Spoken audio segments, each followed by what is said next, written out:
Today we look at the most surprising stat lines in NBA history. For example, there was one night back in 2015 where 6'3" Damian Lillard scored 5 points but grabbed 18 rebounds. That's not something you see every day. He was averaging 4 rebounds a game on the season, but for some reason in this game, all the missed shots flew right to him. And the fact that he went 1 of 13 on the night and only had 5 points made this entire stat line that much weirder. Now these days we know Joel Embiid as the 2-time reigning scoring champion. Well, in 2019 he might not have been scoring as much, but he still averaged 28 points a game, which was why it threw everyone off when he played 32 minutes against the Raptors and put up 0 points. It's not every day that your superstar completely doesn't score at all, and it's not like he wasn't trying, because he went 0 of 11 from the field, 0 of 4 from 3, and even 0 of 3 from the free throw line. He didn't see a single ball go through the hoop that night. He's had some bad games in his career, but that was the only time he ever went scoreless. And sometimes players just aren't on. Just ask Steph Curry,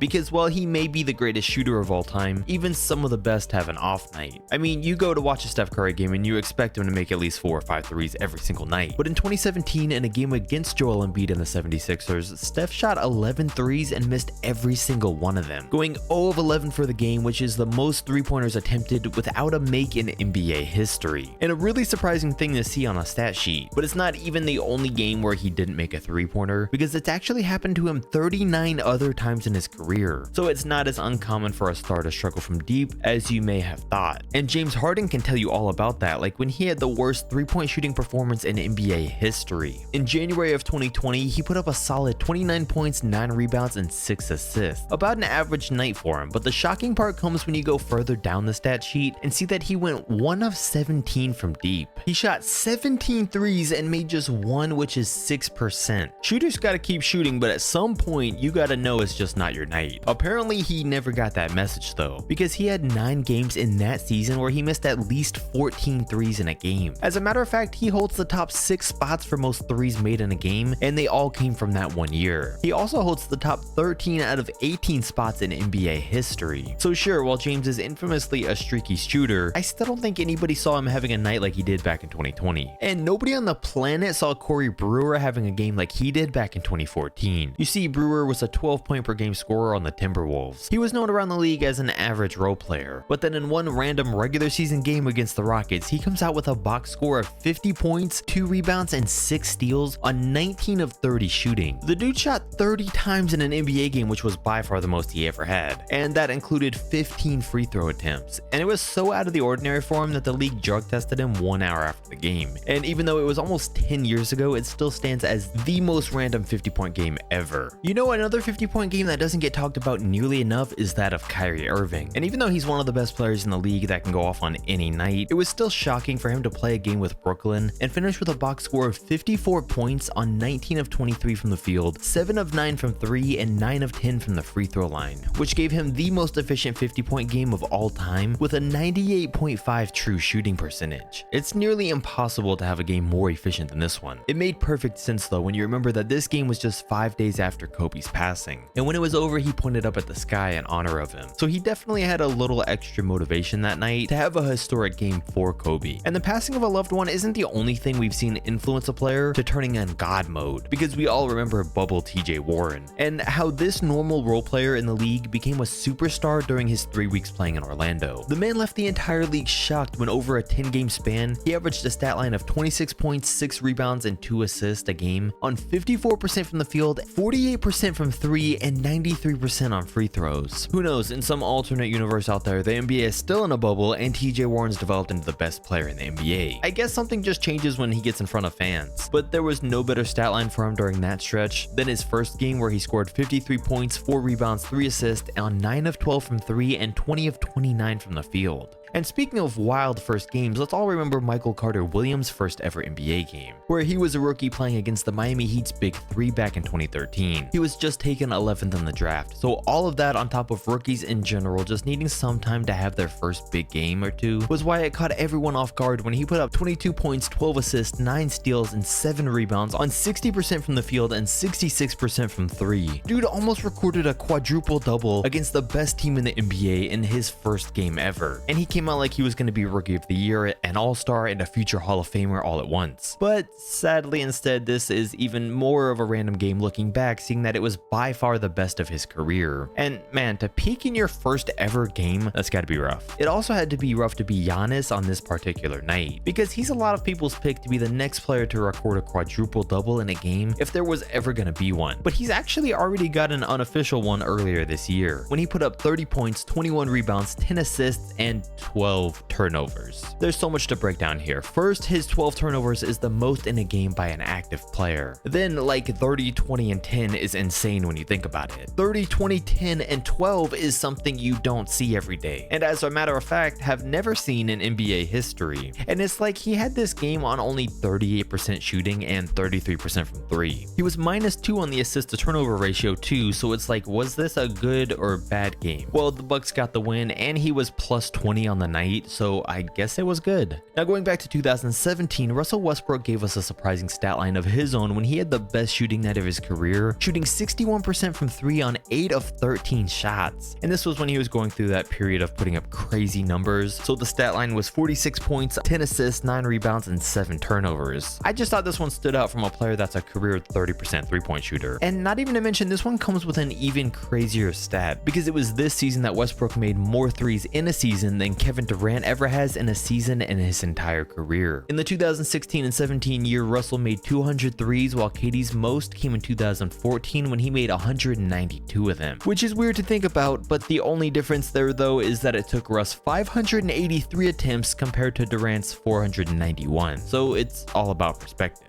But speaking of three-pointers, Chandler Parsons had one of the most unexpected performances of all time back in 2014. It was a pretty regular season game for him. I mean, in the first half, he had scored 4 points and was 0 of 3 from 3. And I don't know what this man got into during halftime, but in the second half, he came out and set the all-time record for most threes in a half when he hit 10 straight three-pointers, going 10 of 10 at one point. And it's wild because at the time, the record for most threes in a game was only 12. So he only needed 2 more to set the all-time record. But either way, to see someone's stat line be 4 points and 0 of 3 from 3 in the first half, then 30 points and 10 of 11 from deep in the second is wild. And it's just like, it would have made sense to come out in the first half and be feeling good that night, so you play like that. Then maybe the other team goes back to the locker room and changes up the defensive plan to shut you down. But to play like trash in the first, then do that in the second, just doesn't make any sense. What also never made sense is the all-time record that was set by Skyles 33 years ago and has stood ever since, which of course was him having 30 assists in a single game. The man was averaging 20 minutes a night off the bench for most of the season that year. He was a 7-point and 4 assists per game backup point guard that just so happened to be starting that night. And not only did he set the all-time assist record, but he also put up 22 points, 6 rebounds, and 2 steals to go along with it, as if the 30 assists wasn't enough. I don't know how he had time to put up 22 points too. And he was on the Magic, and this was in the 90s, so you might be thinking, well, it was because most of the assists came from him playing with Shaq. Well, Shaq wasn't even drafted until 2 years later, so this was without a doubt one of the most surprising stat lines ever, because had it not been for this night, very few people would still know the name of Skyles. TJ McConnell's another backup point guard that made a name for himself by having an insane stat line, and this one's crazy because TJ put up a triple-double with 16 points, 13 assists, and 10 steals. But wait, there's more. He also did it on 8 of 8 from the field and 100% shooting. But wait, still more. In that game, he set an NBA record for most steals in a half with 9. But wait, he also did all of this off the bench in what makes this maybe the most wild night of the entire video. 10 steals doesn't happen every day, and it rarely ever happens. But come on, seriously, all he needed was 3 more for the all-time record, but he only got a single one in the second half. But this was by far one of the best ever games with that stat. I did mention that he shot 100% from the field though, and that does happen every once in a while, but it usually doesn't happen from a second-year role player like Thomas Bryant was, because in 2018 he put up a career-high 31 points to go along with 13 rebounds on 14 of 14 from the field, as well as a perfect 3 of 3 from the foul line. It does make sense because all of his shots were layups and dunks, but the 3 of 3 from the foul line was a nice touch on this perfect night. And a nice touch on this video would be to like and subscribe.